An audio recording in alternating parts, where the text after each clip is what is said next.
तो एक परमाणु से लेकर एक इतने बृहद धरती तक की क्या क्या प्रक्रिया से गुजरी हुई, उसको हम क्रमवत देखा है, विधिवत देखा है, उसको हम आपको बोध करा देते हैं। यह स्थिति मुझ में स्थापित हुई। इसी के साथ परमाणुओं के कतार में ही एक परमाणु को ऐसा देखा, जीवन को देखा।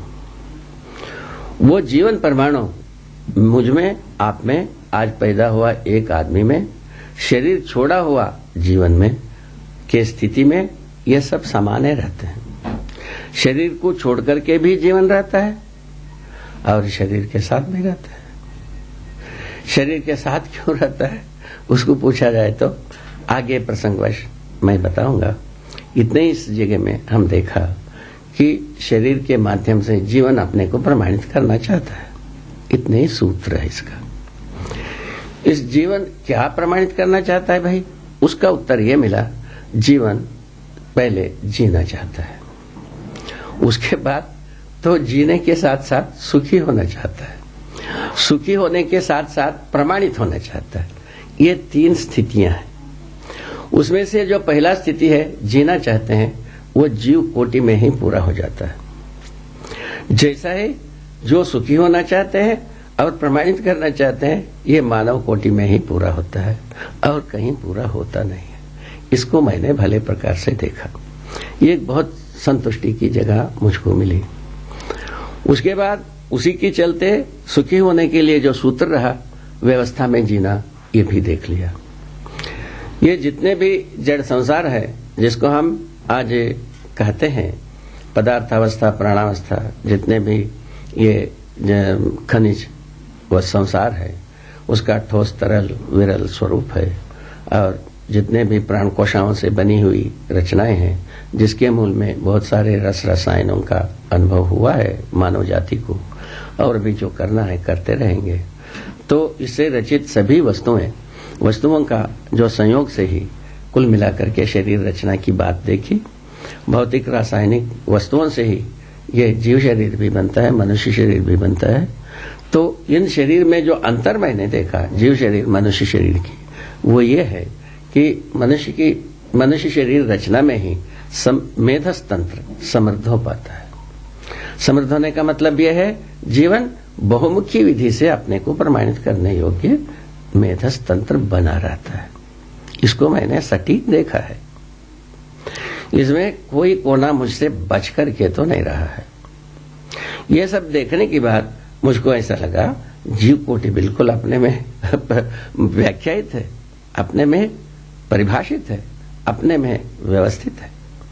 वैसे ही मानव भी अपने में परिभाषित है और व्याख्यायित है, और इस ढंग से जीने पर आदमी को सुखी होना बन जाता है। ये भी हमको पता लगा। इसी के साथ साथ वो भी उत्तर मिल गई, वाक्य में मोक्ष क्या है, बंधन क्या है। जिस बात के लिए हम चले थे, उसका उत्तर इसी जगह में मिल गए। कैसे मिल गए भाई? जीवन जो है स्वयं मनुष्य जो है ना, क्या प्रमाणित करना है? पहले बताया, सुख को प्रमाणित करना है। ठीक है, सुख को प्रमाणित करने की जगह में वो क्या होना पड़ता है? समझदार होना पड़ता है। मनुष्य समझ करके वो व्यवस्था को प्रमाणित करेगा और सुख को प्रमाणित करेगा। दूसरे विधि से कर नहीं पाएगा। मैं स्वयं साधना करता रहा, सब लोग कहते भी रहे, बड़ा नियम संयमी, बड़ा सटीक रहता है आदमी, सब उमड़ करके हमको देखने आते थे। तो किंतु मैं गवाही कर रहा हूं, हम कोई भी, हमारा मानसिकता में कोई संयम नहीं रहा जब तक हम समाधिस्थ नहीं हुए।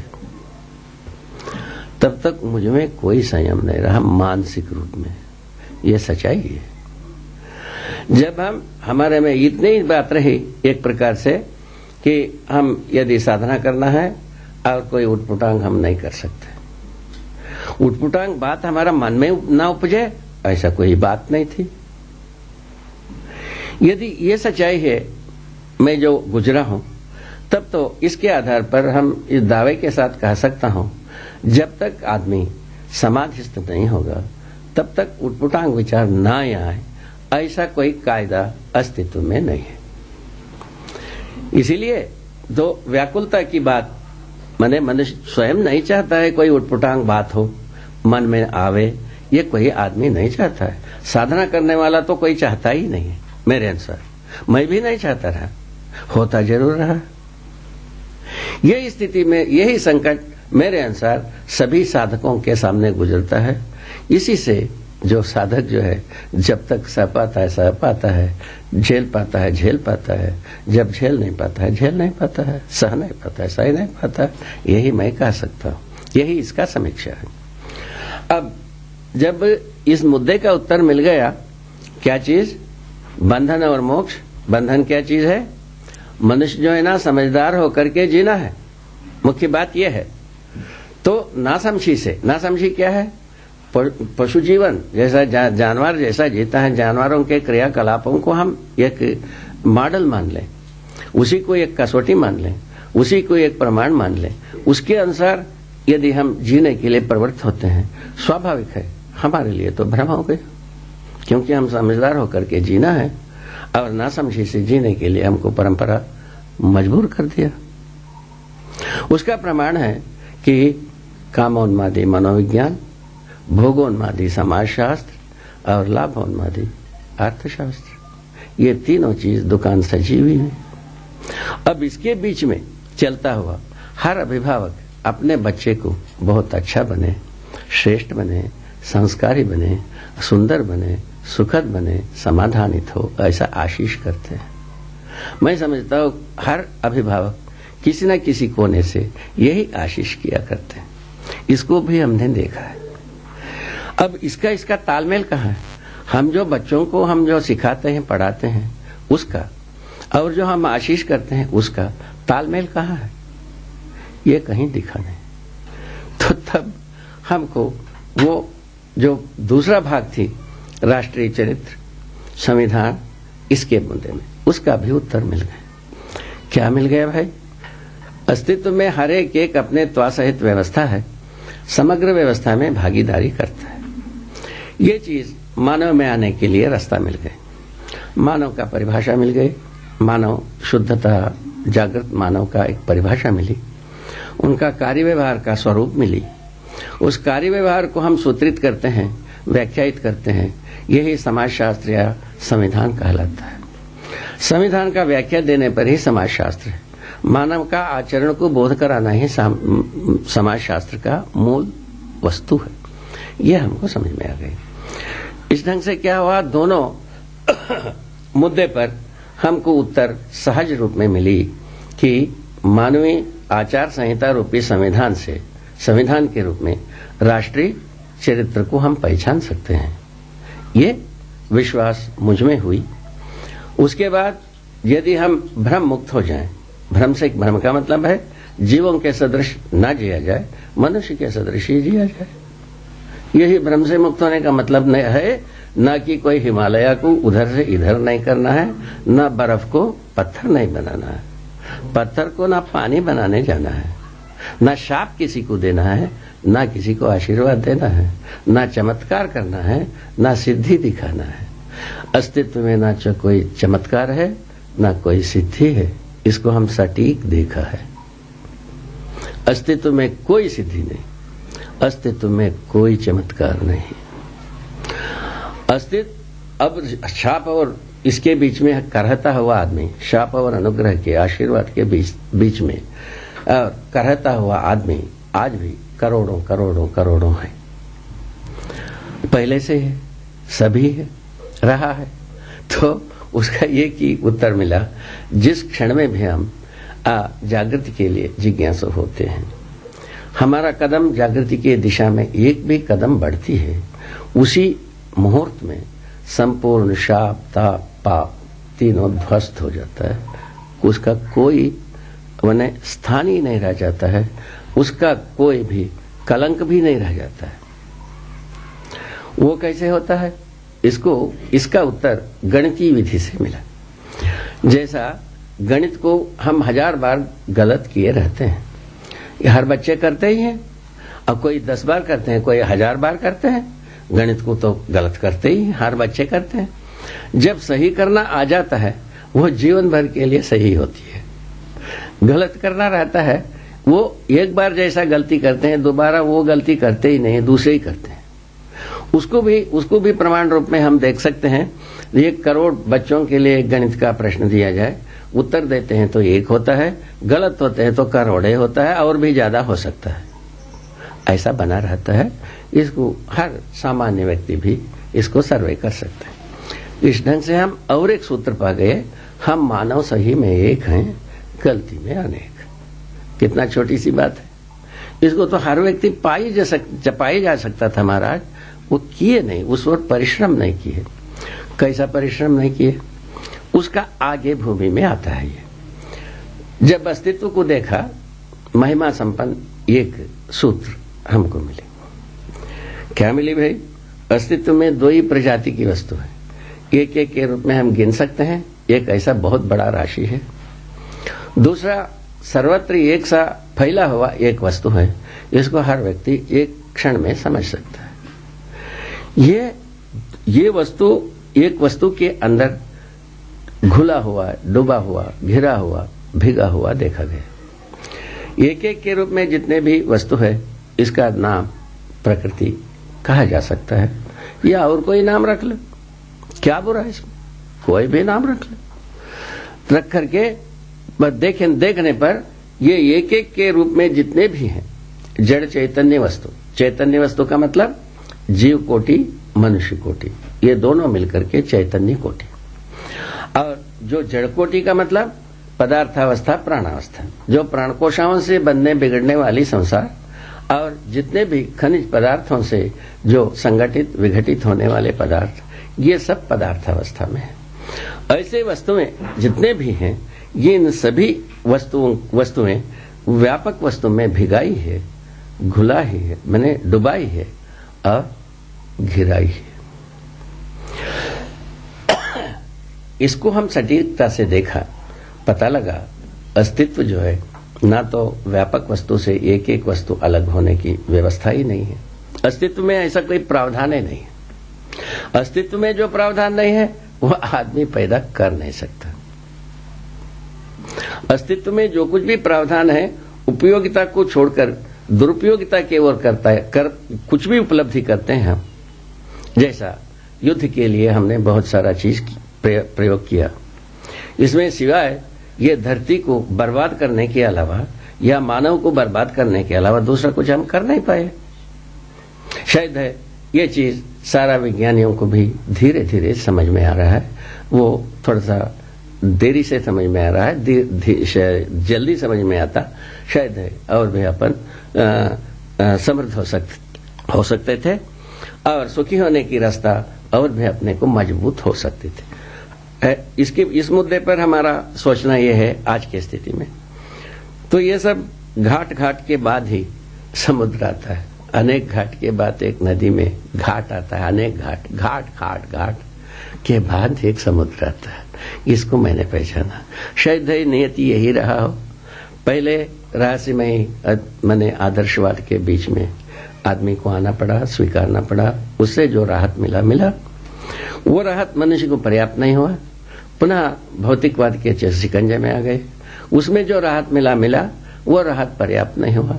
ये आज की दर्द की बात है और कोई बात नहीं। और ये दोनों जगह में से हम नहीं पाए, स्वाभाविक है तीसरे सीढ़ी की जरूरत है। ये तो सभी गणितज्ञों को भी पता लगता है, सामान्य व्यक्ति को भी पता लगता है। इस ढंग से जो उत्तर पाए, बंधन और मोक्ष का उत्तर ये बना, आदमी समझदार होता है तो बंधन से मुक्ति पाया। यहां आ गए हम। और समझदार हो कैसा? उसके लिए जब देखी हुई बात को यदि हम देखा, मुझ में क्या भ्रम है, कोई बंधन है, मुझ में मैं शोध किया, मुझ में मैं जांचा, तब पता लगा कि हमारे पास कोई बंधन का कारण कुछ भी नहीं दिखता। तो यही स्थिति सब में क्यों न पैदा किया जाए? सब में पैदा करने पर कैसा लगेगा? तब ये पहले जैसा आपको सुनाया, भूमि स्वर्ग हो जाएगी, मनुष्य देवता हो जाएंगे, सभी धर्म सफल हो जाएगा, नित्य शुभ ही शुभ होगा, परंपरा के रूप में ही नित्य शुभ होगा। इस जगह में हम पहुंचे। इसमें हम अपने को फिर जांचने लगे, क्या हम ये सब संप्रेषित कर पाएंगे? संप्रेषित करना संभव है या संप्रेषणा लोगों के लिए जरूरत है? ये सब उसके बाद शुरू हुए। तो मुख्य मुद्दा, मुख्य घाट, और जो मैं अपने में आश्वस्त हुआ, तो एक तरफ राज्य संविधान में मानवीय आचरण रूपी, मानवीय आचार संहिता रूपी चीज को समावेश कर सकते हैं, जिससे मानवीय राष्ट्रीय चरित्र प्रमाणित होगी। एक तो इस जगह में हम निश्चित हो, निश्चिंत हो, मैं स्वयं पारंगत हूं और प्रमाण भी हूं। तीनों चीज हमारे पास अधिकार में है। ठीक है। दूसरे वो समझदारी, अस्तित्व समझ में आ जाए, मुझको समझ में आया है, आपको समझा देंगे। और जीवन समझ में आ जाए, मुझको समझ में आया है और आपको समझा देंगे। मानवीयता पूर्णाचरण मुझको समझ में आया है, आपको समझा देंगे। ये तीनों तथ्य यदि समझ में आता है, हम मने समझदार हुए। समझदार होने पर क्या हो गया भाई? समझदार होने से बंधन से मुक्त हो गए। क्या बंधन? भ्रम से, भ्रम रूपी बंधन से मुक्त हुए।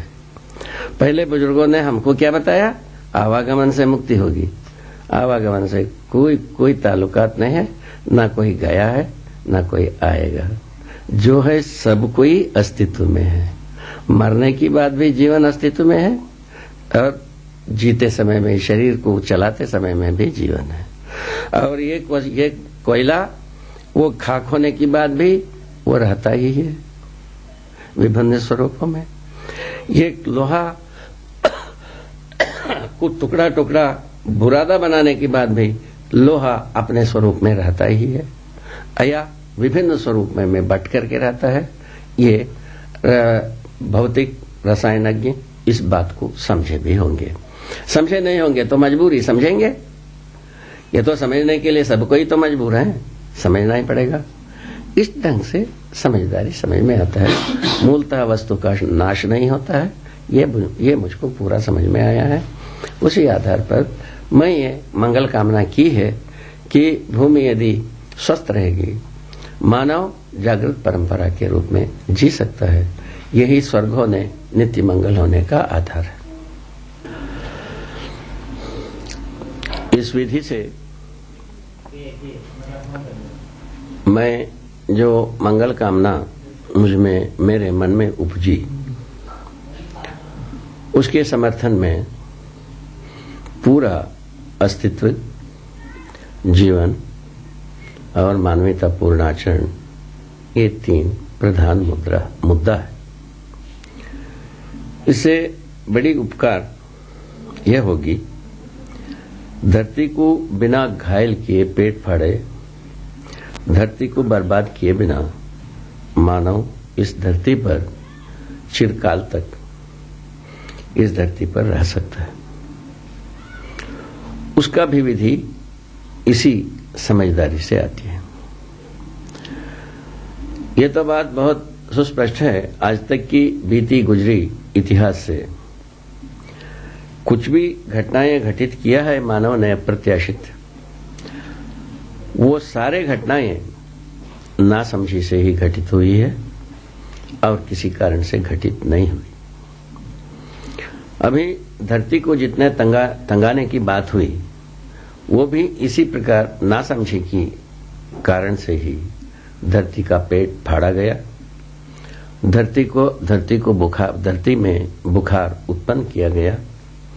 धरती के जिसमें सतह में अनेक प्रकार की विकृतियां तैयार की, नदी नाला ये सबको बर्बाद की गई, और हवा पानी में जो आदमी त्रस्त हो रहे हैं वो आप सबको विदित है।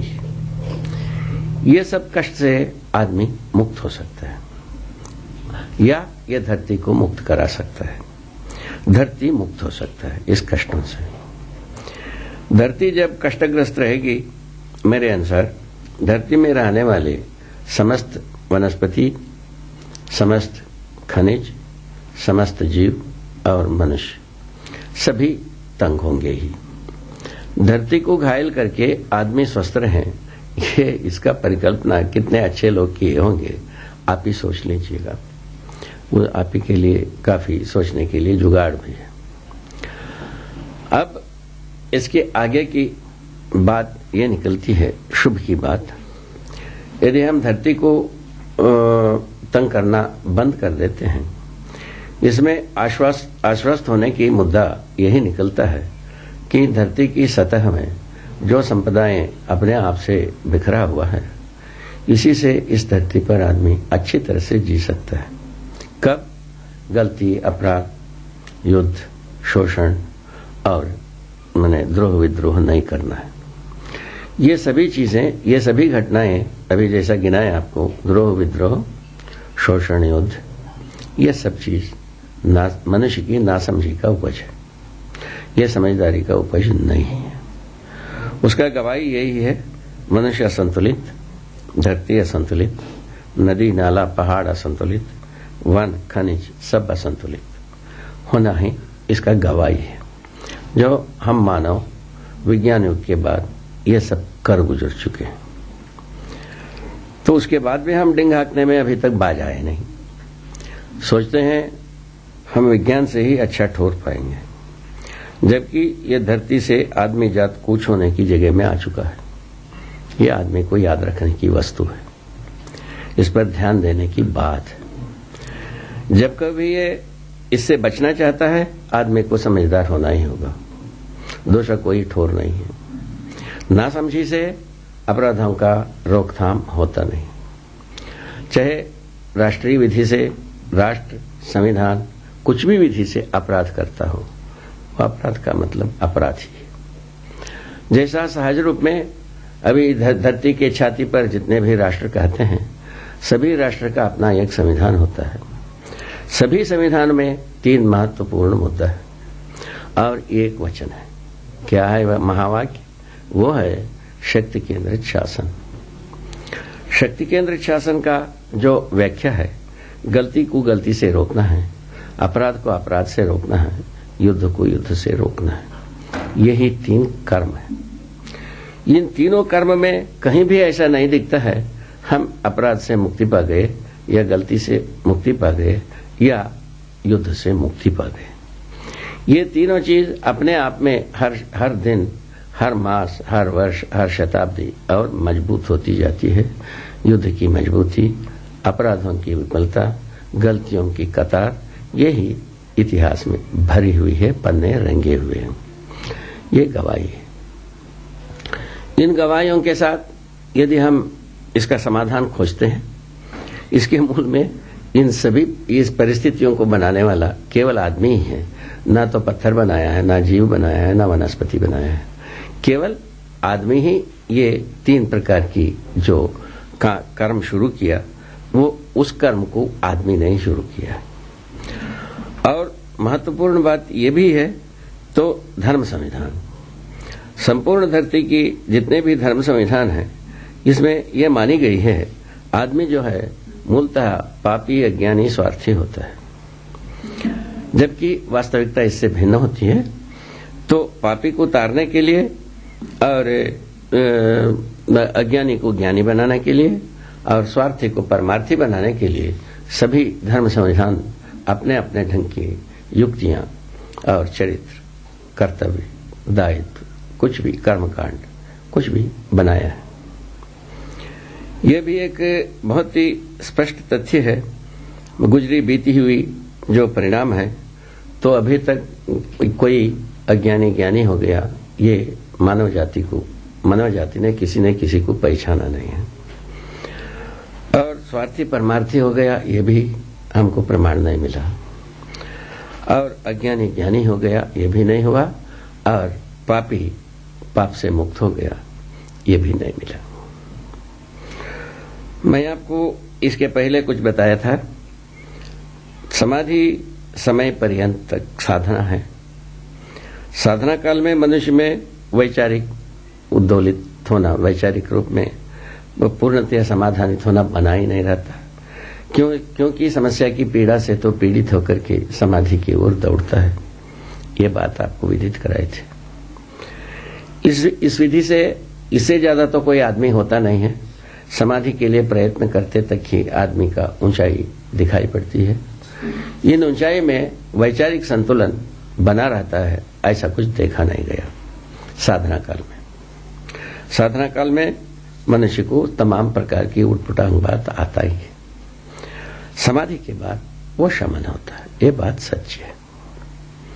समाधि के बाद उसके साथ ये भी हो जाती है कि समाधि के पश्चात मनुष्य को कुछ करने की इच्छा होता नहीं और कुछ पाने की इच्छा होता नहीं, कुछ रखने की इच्छा नहीं होती है, तीनों नहीं होती है। ये भी बात देखी गई। उसके बाद आप हमसे पूछेंगे आपको कैसा इच्छा हुआ ये सब चीजें तैयार करने के लिए। मैंने आपको पहले से ही विनय कर चुका हूं, जो मैं जब सोचा वाकई में मुझको समाधि हुआ कि नहीं हुआ है, क्योंकि हम मुक्ति के लिए तो हम शुरू किए ही नहीं थे और स्वर्ग जाने के लिए हमारा कोई इच्छा नहीं रहा, तो हम केवल हमारा प्रश्नों का उत्तर पाने के लिए दौड़े थे, वो मिला नहीं। उस स्थिति में मैं अब समाधि हुआ नहीं हुआ इस बात को परिशीलन करने के लिए शुरुआत किया। वो परिशीलन विधि में यह सब चीज सौभाग्य, मानव के पुण्यवश, मानव के भविष्यवश, मानव के माने सर्व शुभवश, सर्व कल्याणवश ये बात निकल के आ गई। ये किताबों से नहीं निकला है, ये बात सच्चाई है। किसी बुजुर्गों ने हमको यदि मार्गदर्शन किया है, आप पुरुषों ने, वो इतने ही हैं। समाधि से ही ये सब का उत्तर मिलेगा। समाधि मुझको हुआ नहीं हुआ इसी को प्रमाणित करने के लिए हमने संयम किया। संयम के बलबूते पर ये तमाम बातें निकल गई जो आपके पास तक पहुंचाने के लिए योग सुयोग बन गया। ये क्यों बना पूछने पर यही मिलता है, ये पहले भी बताया था, ये तरंगवत है सारा समझदारी मानव का। पहले जंगल युग में और शिला युग में, धातु युग में जैसा ही जिया, ये सब इतिहास में लिखी हुई है। जैसा ही राजयुग आया, कबिला युग, ग्राम युग से राजयुग जैसे ही आया, तो काफी लोगों ने राहत पाया, राजा जान माल का रक्षा करेगा, जबकि वो चीज अभी तक हुआ नहीं। जान माल की रक्षा हुआ नहीं है, अमन चैन तो बहुत दूर है। ये दो बात को सोचा गया था। ना तो अमन चैन के बारे में हम आश्वस्त हुए हैं, नहीं ये जो जान माल की रक्षा होती है इसमें भी हम आत्मनिर्भर नहीं हुए।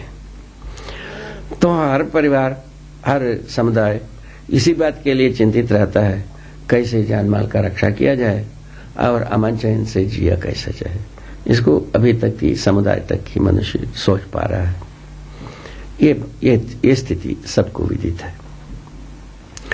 इन तथ्यों को हम ध्यान में रखने पर पता लगता है ये जो आदर्शवादी सीढ़ी लगी, जिससे लोगों को जो कुछ भी राहत मिली तत्काल, और जो वो राहत कुछ काल के बाद पर्याप्त नहीं हुई, ये पुनर्स्मरण दिला रहे हैं।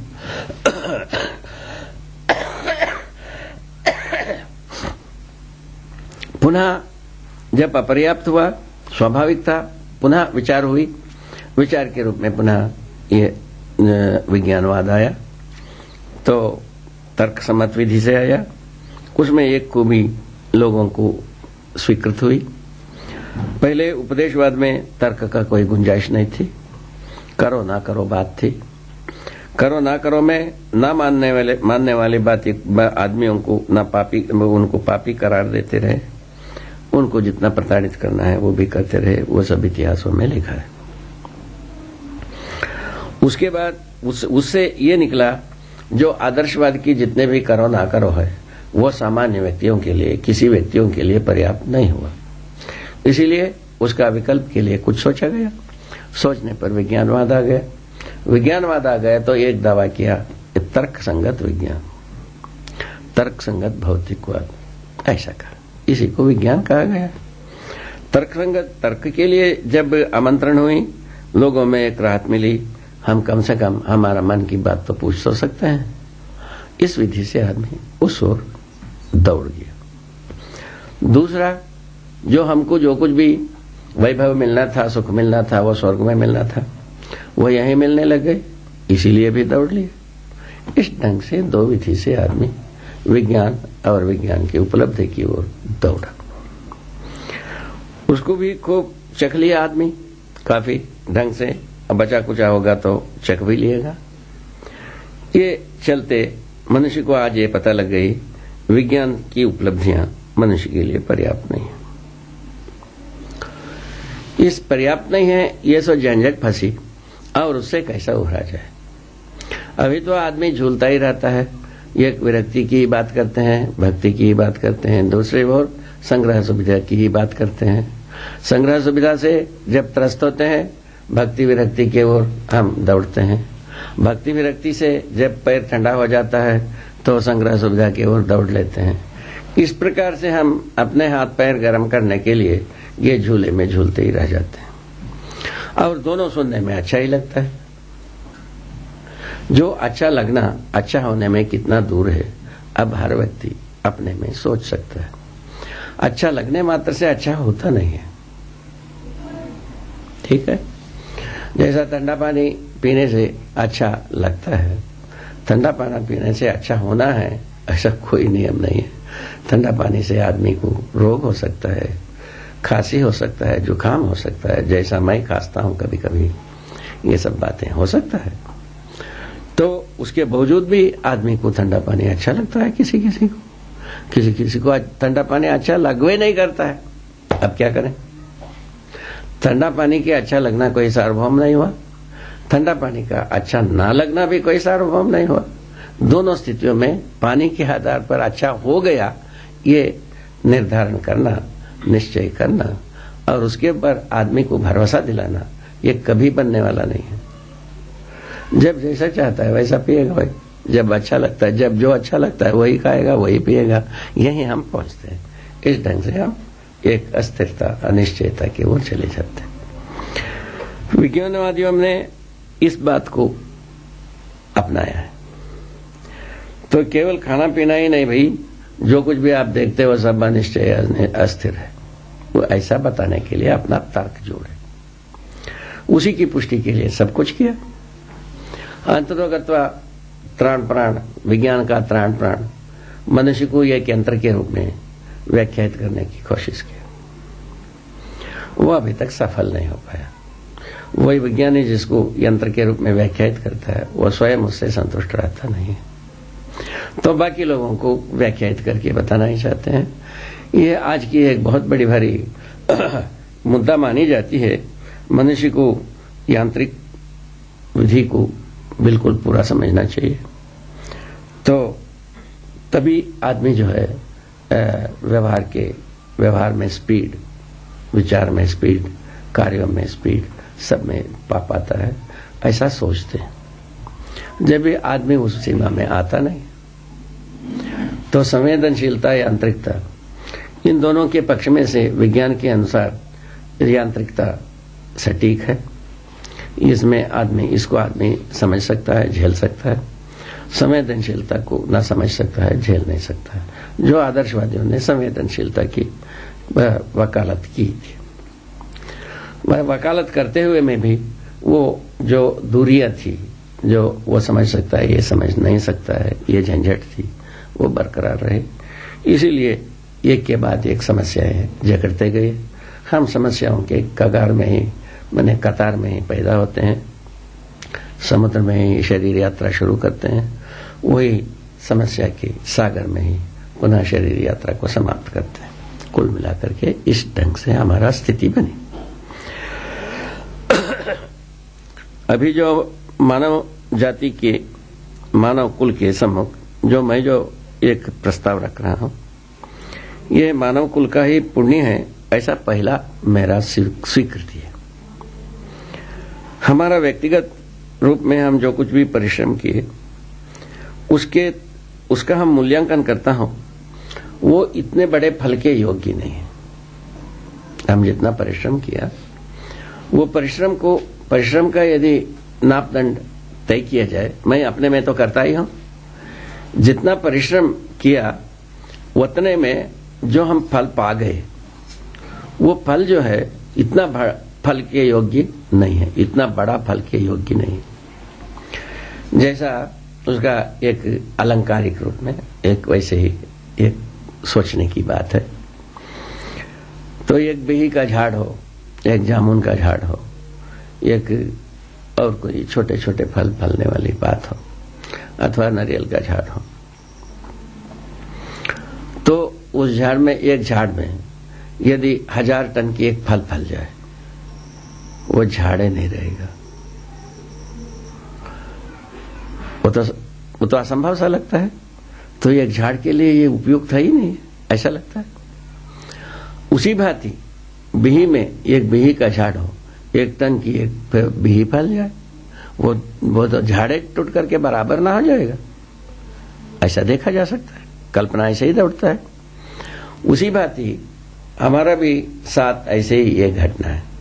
हमारा परिश्रम से अधिक बात है। ये परिश्रम से अधिक बात को कौन डुहारता है भाई? ये बात इसमें मुख्य है। तो मनुष्य में जो परिश्रम से अधिक फल को कौन डुहारता है, ये बात आता है। उसको हम सटीक देखा है। जीवन डुहारता है। जीवन ऐसे फल को लेकर चलने में समर्थ है। कैसे? जीवन को हम अक्षय बल, अक्षय शक्ति के रूप में देखा है। आपको अभी अध्ययन कराते हैं, आपको समझाते हैं, आप जिज्ञासु हो तो आप समझ भी सकते हैं, ये भी सच्चाई है। आपको जरूरत नहीं पड़ा है, आप समझेंगे नहीं, ये भी सच्चाई है। आपको जरूरत हो गई है, आप समझेंगे। मेरा विश्वास है आपको जरूरत है।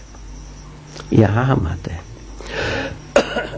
इसका मतलब यह समझा, जीवन एक ऐसा वस्तु है जो कि शरीर से जो कुछ भी काम करता है, शरीर की आवश्यकता से अधिक हो ही जाता है।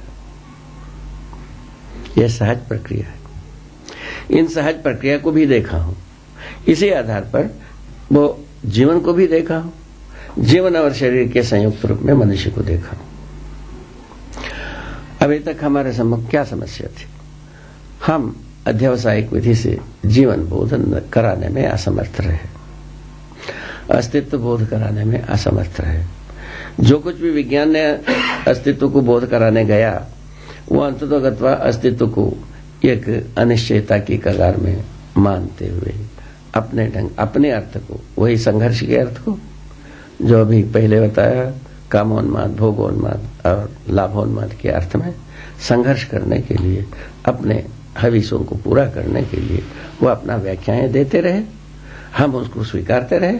स्वीकार करके हम जब उसके द्वारा गुजरते, वो हमारे लिए तृप्ति का आधार नहीं बना। इस ढंग से हम अंतर्विरोधी होकर के जीते रहे।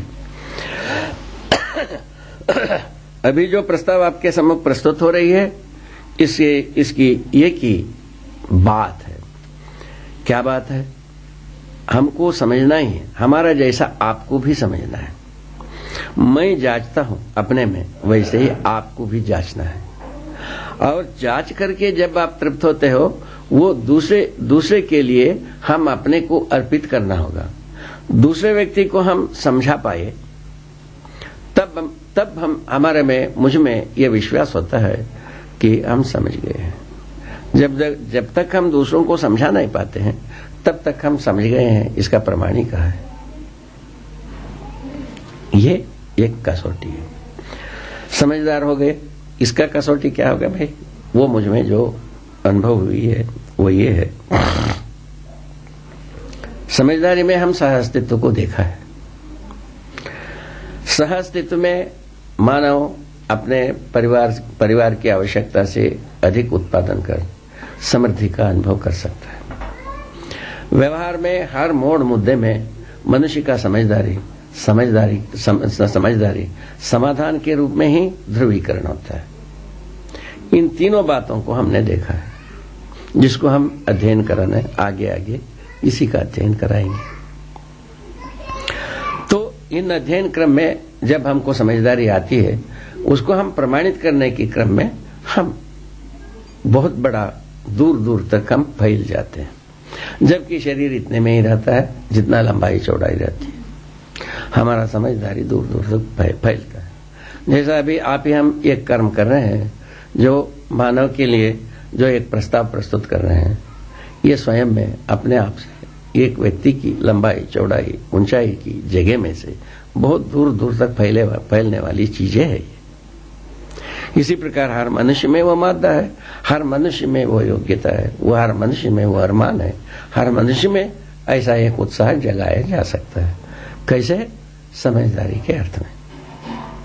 यह इस प्रस्ताव का मतलब है। इस विधि से हम यहां पहुंचे।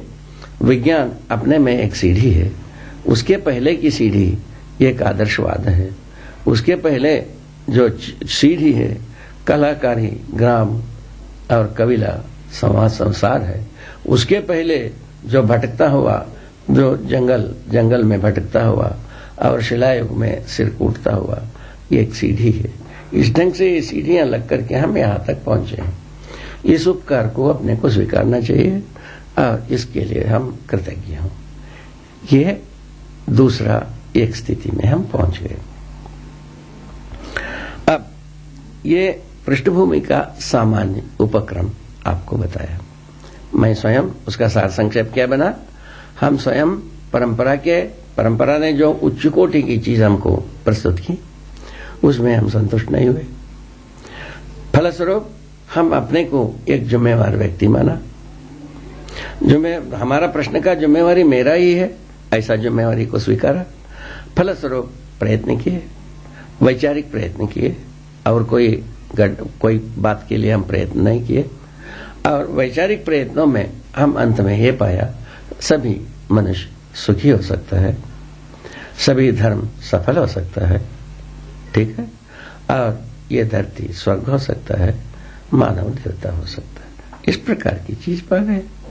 इसीलिए हमारा इच्छा हुई, हमारा उत्साह बना, जो सारा मानव के सम्मुख इसको रखा जाए, उसी प्रयत्न में हम चल रहा।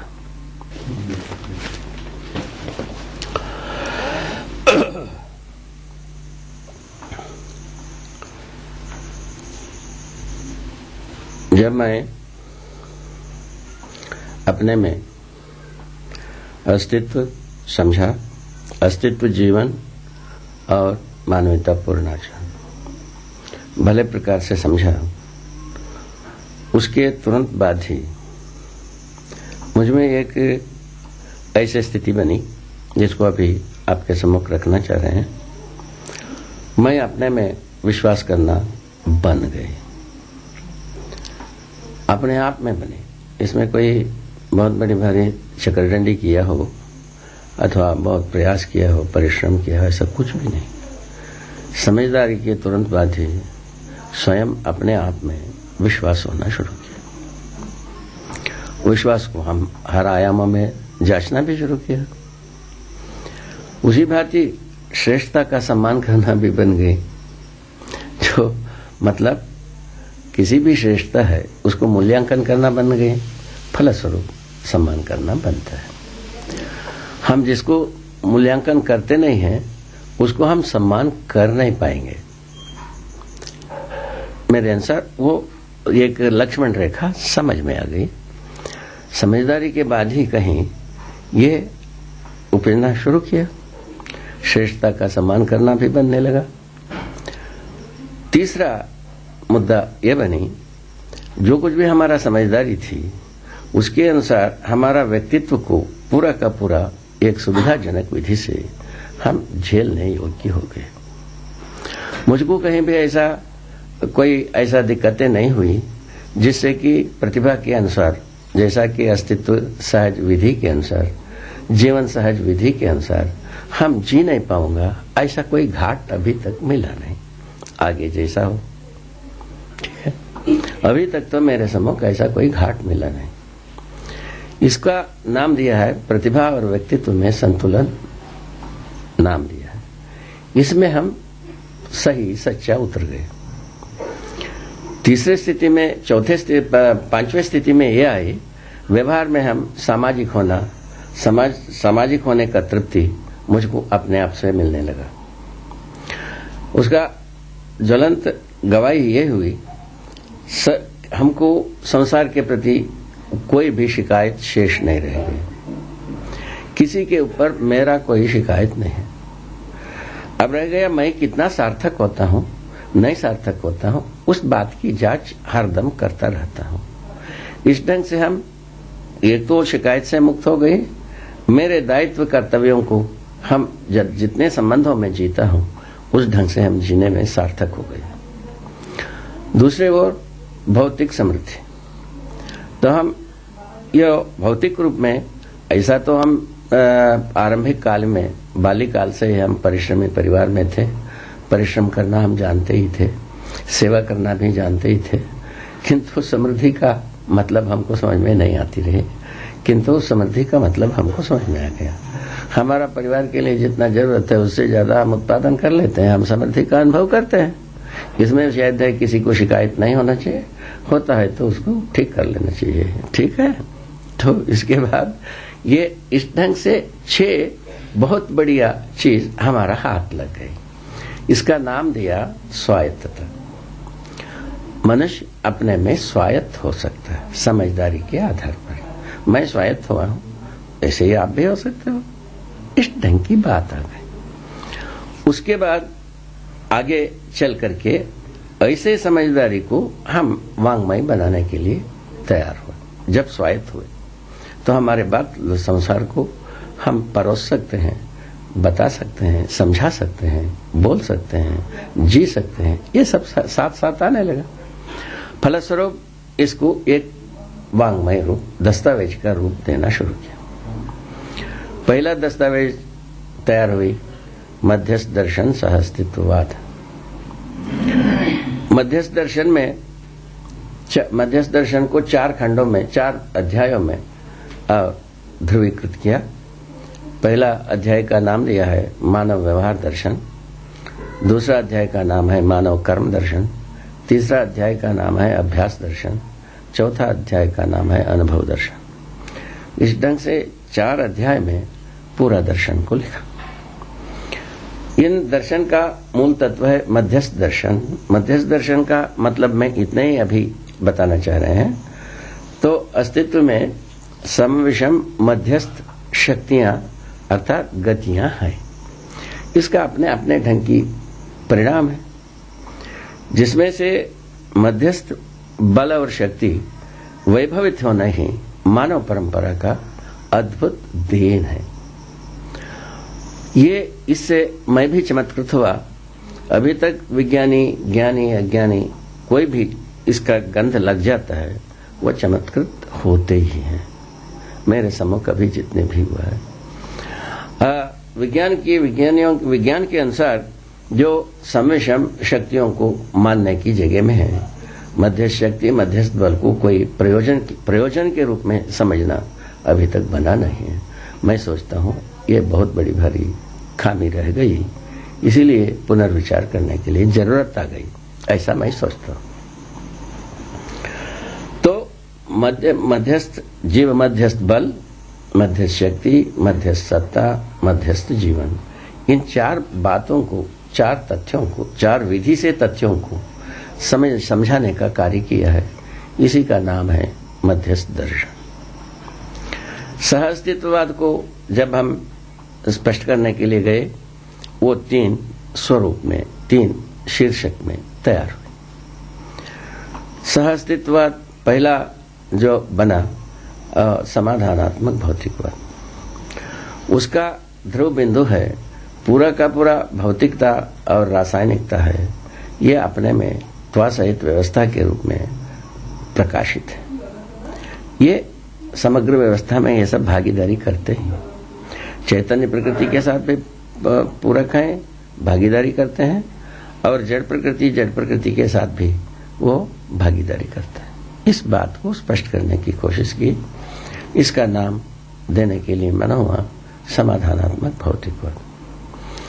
अभी हमारे पास जो कुछ भी वाद है वो संघर्षात्मक माने द्वंद्वात्मक भौतिकवाद। तो मैं ये इस बात को स्पष्ट करने की कोशिश की है, अस्तित्व स्वयं में कोई झगड़ा नहीं है, द्रोह नहीं है, विद्रोह नहीं है, छीना झपटी नहीं है, एक दूसरे के लिए पूरक है, एक खुशहाली है, एक उत्सव है, निरंतर विकास है। ये बात को समझाने की कोशिश की है। जो कोशिश में वांग्मय तो वांग्मय है, किंतु आदमी आदमी से ही समझेगा मेरे अनुसार। तो वांग्मय में तो कोशिशें हो सकता है, अभी तक भी कोशिशें हुए हैं, उसी क्रम में हम भी किया है। इसमें मूल मुद्दा यह है, त्राण प्राण की बात यह है, विज्ञान सम्मत विवेक, विवेक सम्मत विज्ञान विधि से तर्क को प्रस्तुत किया है। विवेक का तात्पर्य में यह स्पष्ट करने के लिए स्पष्ट किया है कि प्रयोजनों का पहचान, प्रयोजन यदि समझ में आई है, पहचान हो गई है, उसके लिए हम जो विश्लेषण को, उसका विश्लेषण हम करेंगे। प्रयोजन समझ में नहीं आता हो, हम विश्लेषण करते जाए, कौन सा दलदल में जाते हैं वो आपको भी समझ में आता है, मुझको भी समझ में आता है। विज्ञान की गति आज जहां आदमी जात को ले जा करके बैठाया है या धसाया है, फंसाया है, जो कुछ भी किया है, वो आप स्वयं मूल्यांकन कर सकते हैं। तो समाधानात्मक भौतिकवाद के अनुसार जो कुछ भी अस्तित्व में भौतिक रूप में है, रासायनिक रूप में है, ये सब कोई व्यवस्था में है, ये मनुष्य की व्यवस्था में जीने के लिए प्रेरक है। ये समाधानात्मक भौतिकवाद का मतलब है। और दूसरा मतलब यह है, समाधानात्मक भौतिकवाद में सभी एक एक दूसरे के लिए पूरक हैं, वैभव के लिए सहायक हैं और आगे की विकास के लिए एक दूसरे के साथ अंतर संबंध जुड़ी हुई है। इस ढंग से समाधान बताई गई है। दूसरा जो एक लिखा मैंने सहअस्तित्ववाद को, दूसरा प्रबंध का नाम दिया व्यवहारात्मक जनवाद।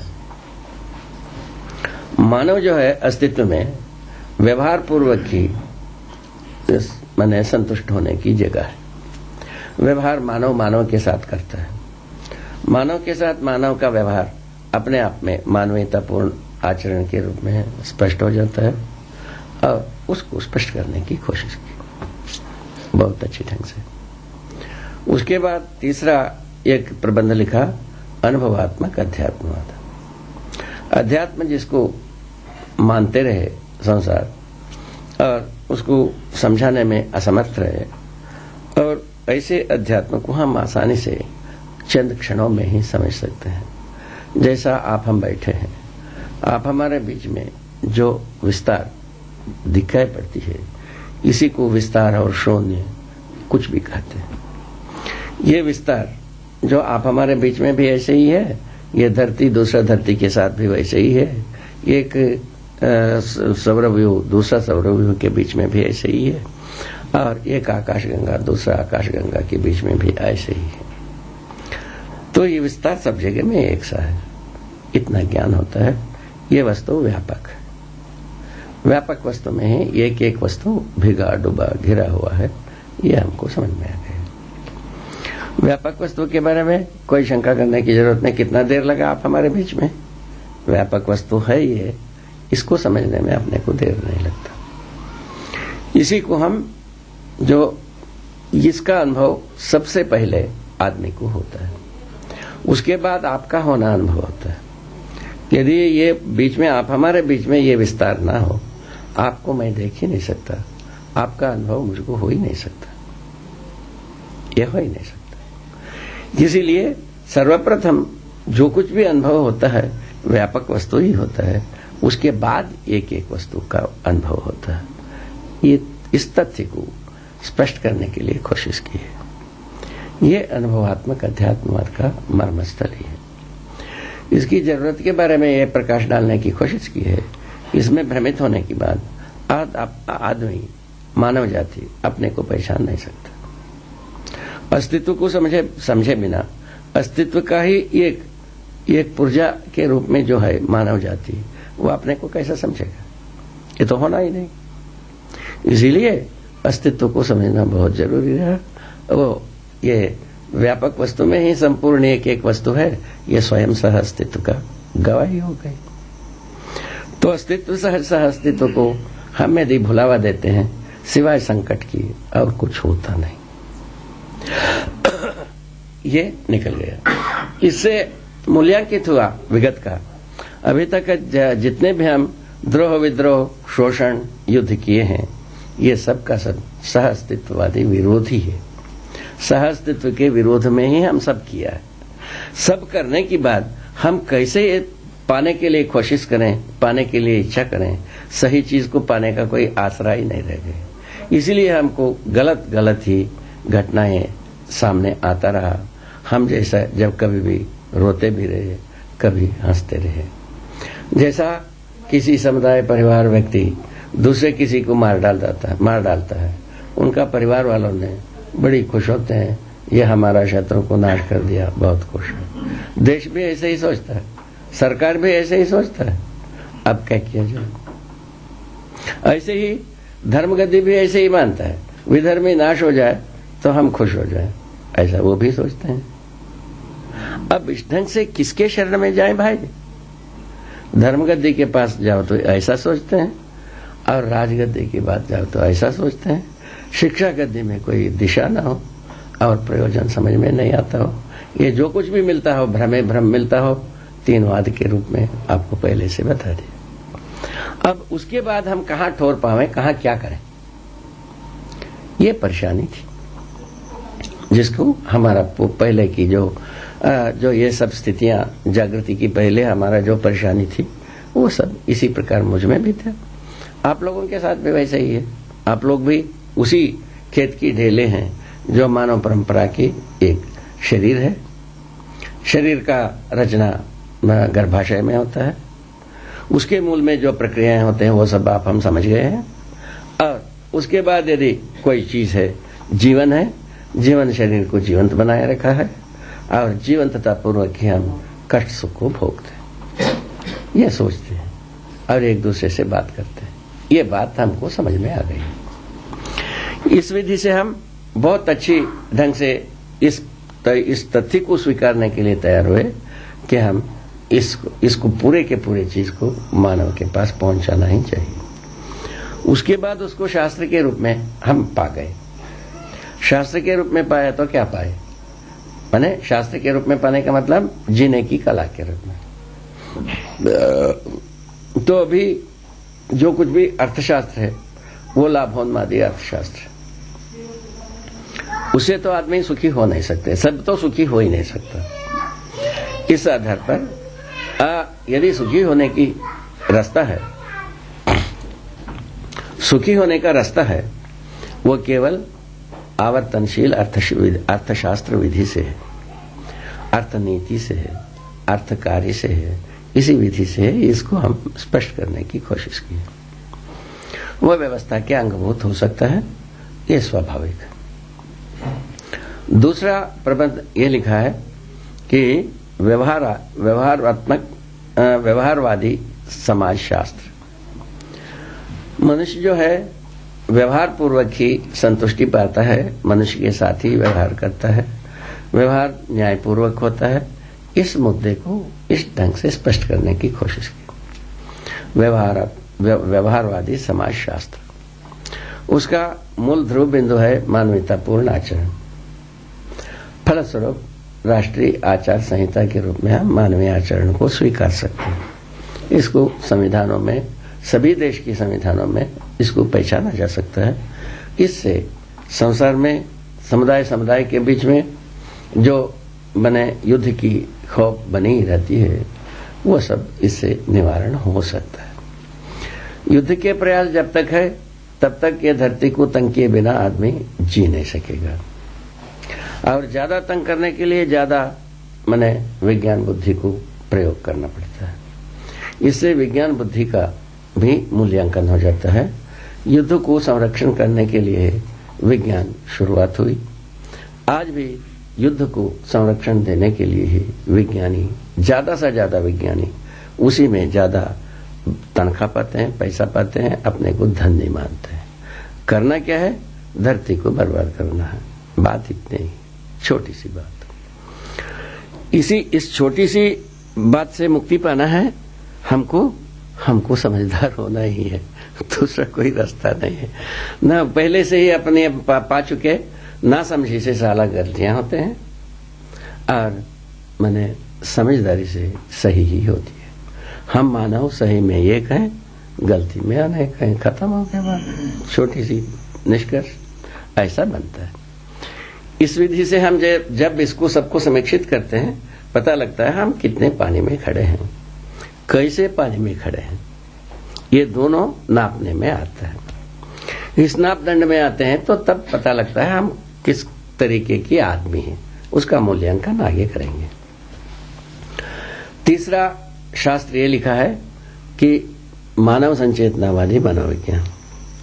इस मनोविज्ञान शास्त्र में ये बताना चाहा है, जीवन संचेतना का आधार है, शरीर संचेतना को मानव परंपरा में व्यक्त करने का माध्यम है। ये बात को सुदृढ़ रूप में समझाने की कोशिश की है। उसको आप लोग जांचेंगे। यदि आप लोगों को समझ में आ गया, हमारा लिखना सार्थक हो गया। यदि समझ में नहीं आया तो कोई सार्थक नहीं हुआ। ठीक, ये देख लीजिएगा। इस ढंग से दर्शन, विचार, शास्त्र, इन तीनों चीजों को दिया। शास्त्रों का मूल आशय यही है, मानव व्यवस्था में जीना है। जीने के लिए कौन सी ऐसे तरीका है, माने विधि क्या है, नीति क्या है, पद्धति क्या है, प्रणाली क्या है, इन चारों बातों को स्पष्ट किया है। इसके बाद इसको क्रियान्वयन करने के लिए योजनाएं आई। योजनाएं 3 स्वरूप में आई। पहला योजना है जीवन विद्या योजना। इसका मूल स्वरूप ये थी, 2 आदर्श युग में भी कहीं न कहीं आत्मा, परमात्मा ऐसे चीजों को समझाने के लिए बहुत कोशिश की। लोह लुहान हो गए, समझा नहीं पाए, ना समझ पाए। अब क्या करें? लोह लुहान ही हाथ लगी। अब क्या किया जाए? तब इसका उत्तर होना चाहिए। अनुभवात्मक अध्यात्मवाद लिखा ही था, उसके आधार पर हम मानव संचेतनावादी मनोविज्ञान लिखा। उसमें मानव संचेतना संज्ञानशीलता, संवेदनशीलता के रूप में कार्य करता हुआ प्रमाणित किया है। उसका प्रमाण मैं स्वयं पहला आदमी हूं, उसके बाद आप सब हो सकते हो। चाहे तो, नहीं चाहे तो खुशहाली मना सकते हो, कोई विपदा नहीं है। इस विधि से मानव संचेतना का ध्रुवीकरण मिली, एक ध्रुव। दूसरा ध्रुव व्यवहार में प्रमाणित होना। व्यवहार में प्रमाणित होने का मुद्दा बहुत आसानी से मिल गई। व्यवहार में हम समाधान, समृद्धि, अभय, सह अस्तित्व को प्रमाणित करना है। ठीक है। इसके लिए न्याय माने नियम, न्याय माने व्यवस्था, समाधान और सत्य को प्रमाणित करना है। ये प्रमाणित करने की विधि के लिए ये पूरा वाङ्मय को आदमी के समूह, मानव जाति के समूह, मेधावियों के समूह, सर्व मानव के समूह प्रस्तुत किया।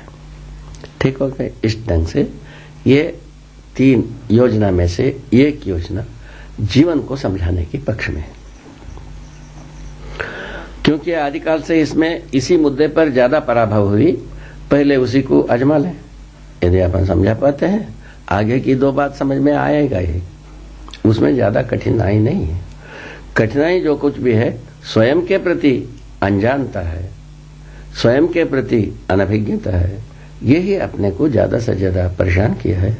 उसको दूर करने के लिए ये जीवन विद्या को बताने की कोशिश की। इसका जो माने केंद्र बिंदु हैं, वो जीवन हर मनुष्य में समान है।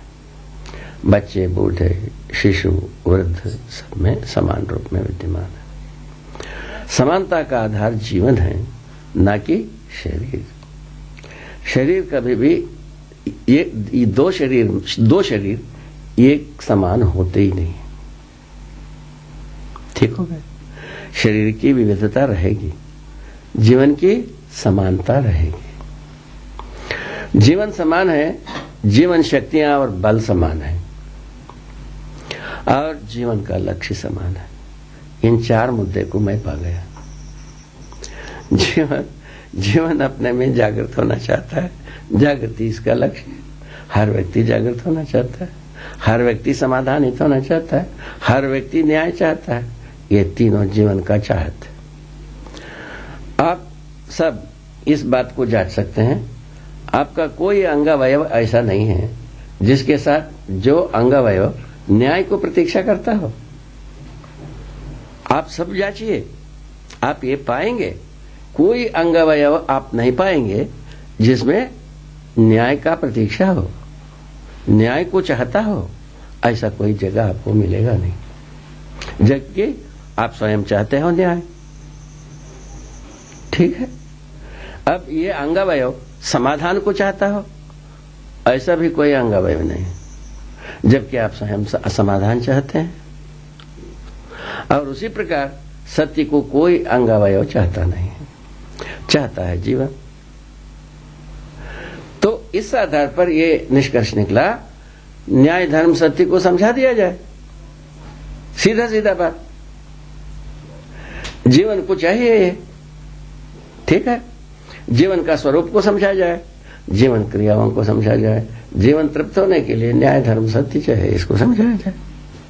ये छोटा सा काम इसमें से निकला है। उसके आधार पर जीवन विद्या योजना प्रस्तुत किया, उसको कार्य योजना में परिणत किया।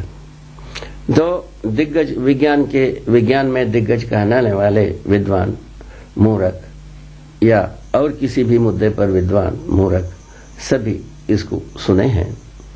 उनके सुनने के आधार पर उनका यही निकला है अभी तक। इसको हम पूरा समझ सकते हैं। कुछ लोग समझ गए, वो दूसरों को समझाने में लग गए, वो भी सफल हो गए समझाकर। तब हम विश्वास किया हमने जो समझाया है सार्थक। कल आप भी यही करोगे। आप समझने का प्रमाण आप किसी को समझाओगे, वो जब दूसरे को समझा लिया तब आप समझाना सार्थक हुआ, प्रमाणित हुआ। जब तक आप समझाया हुआ, जब वो दूसरे को समझा नहीं पाता है, तब तक आप समझाने का प्रमाण कहाँ है? ठीक है? इस ढंग से मैं आश्वस्त हुआ, यह प्रामाणिक वस्तु है, इसको समझाया जा सकता है, इसलिए सब समझ सकते हैं। उसके बाद ये शुरू किया वांग्मय को लोगों को छपवा करके देने के लिए, और जीवन विद्या योजना को सार्थक बनाने के लिए शुरुआत की। तो दूसरा योजना यह है कि शिक्षा का मानवीकरण। सबको आवश्यकता है ही है समझदार होना, इसलिए समझदारी की सारा वस्तुओं को शिक्षा में समावेश किया जाए। उसके लिए सिलेबस बनाया गया, किसी स्कूल में प्रयोग भी किया गया। वो स्कूल वहाँ है गोविंदपुर में, बिजनौर जिले में है। उसमें ये पता लगा कि एक बहुत अच्छी अनुभव हुआ 4-5 वर्ष में, कि पहले सारा शिक्षाविद इसी को नारा लगाते रहे, वातावरण का प्रभाव मैंने विद्यार्थियों पर पड़ता है। तो वहाँ हम लोगों ने यह अनुभव किया, विद्यार्थियों का प्रभाव वातावरण पर पड़ता है, उल्टा देखा गया। उसको अब विशाल रूप में देखने की अरमान है, उसके लिए प्रयत्न जारी है। और इसके बाद तीसरा योजना है हमारे पास, परिवार मूलक स्वराज्य व्यवस्था। शक्ति केंद्रित शासन के स्थान पर समाधान केंद्रित व्यवस्था। कुल मिलाकर के क्या है? परिवार मूलक स्वराज्य व्यवस्था का क्या मतलब है? शक्ति केंद्रित शासन के स्थान पर समाधान मूलक व्यवहार व्यवस्था। इस व्यवस्था को अध्ययन कराने की व्यवस्था मैंने काम किया है। इस ढंग से पूरा दर्शन, विचार, शास्त्र और योजनाएं इससे निष्पन्न हुई। अब इसको क्रियान्वयन करने के कार्यक्रम में है। अभी आपका सम्मुख ये जीवन विद्या क्या चीज है, जीवन क्या है, जीवन का स्वरूप क्या है, जीवन क्या माने भौतिक वस्तु है, अभौतिक वस्तु है, अभौतिक है तो वो क्या चीज है, ये सभी प्रश्न इसके ऊपर आते हैं। उसका उत्तर